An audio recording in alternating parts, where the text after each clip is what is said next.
Gangers இயக்குனர் Sundar C அவர் இயக்கி அவரும் வடிவேலும் சேர்ந்து நடிச்சு 2 days பேக் தேட்டர்ஸ்க்கு சேர்ந்த ஒரு படம் தான் இது. இது ஒரு ராபரி ஸ்டோரி தான். அதுக்குள்ளே சில கதைகளை பின்னி வழக்கம் போல் ஃபஸ்ட் ஹாஃபில் அந்த கதையும் கேரக்டர்ஸையும் செட் பண்ணுறதுக்கு டைம் எடுத்து பொறுமையாக தான் இதை பண்ணியிருக்காங்க.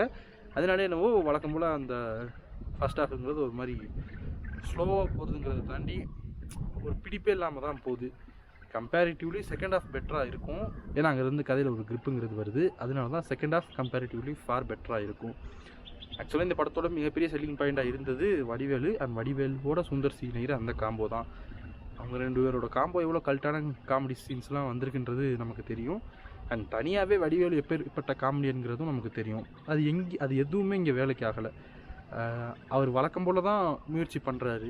அவரோட அந்த பாடி லாங்குவேஜ், அவரோட அந்த ஒரு மாடுலேஷனு, அவரோட சில யூஸ்வல் டேட்டிக்ஸ் காமெடி பண்ணுறதுக்கு அவர் வழக்கமாக என்ன பண்ணுவார், அங்கெல்லாம் பயங்கரமாக ஒர்க்காக இருக்கும். நான் சொல்கிறது முன்னெல்லாம் இங்கே அது எல்லாமே பண்ணுறாரு. பட் எதுவுமே பெருசாக வேலைக்கு ஆகலை. ஒரு பாயிண்டில் எல்லாமே வந்துட்டு ரொம்ப ஆர்டிஃபிஷியலாக தெரியுது. ஃபஸ்ட் ஹாஃபில் குறிப்பாக ஃபஸ்ட் ஹாஃபில் அவரோட காமெடி காட்சிகள் பலதும் ஆர்டிஃபிஷியலாக தெரியுது. செகண்ட் ஹாஃபில் சொன்னது போல் கதைக்குள்ளே போகும்போது சிலது ஆர்கானிக்காகவே ஒர்க் ஆகிருக்கு. அது அந்த கதை போகிற போக்கில் ஒர்க் ஆனது தான்.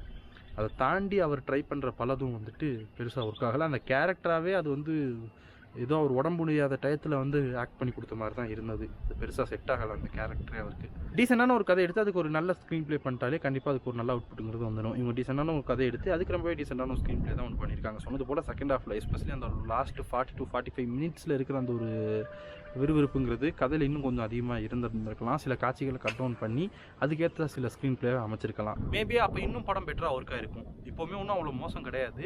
ஸ்டில் டீசென்ட் வாட்ச் தான். அண்ட் அதுக்கு காரணம் நான் சொன்னது போல் அந்த செகண்ட் ஹாஃப் அது வர ஆடியன்ஸ் பொறுமையாக இருப்பாங்களாங்கிறதும் ஒரு கேள்வியாக தான் இருக்குது. ஸோ டீசென்ட் வாட்சாக இருக்கும். கண்டிப்பாக தேட்டரில் போய் ட்ரை பண்ணணும்னு நினைக்கிறீங்கன்னா தாராளமாக எங்கள் ஃபேமிலியோட போய் ட்ரை பண்ணலாம். பாருங்கள், பார்த்துட்டு வந்து இந்த படத்துக்கு உங்களோட தாட்சிங்கிறத மறக்காமல் கமெண்ட் செக்ஷனில் லீவ் பண்ணுங்கள். நாளைக்கு உங்களை அடுத்த வீடியோ சந்திக்கிறேன். பாய்.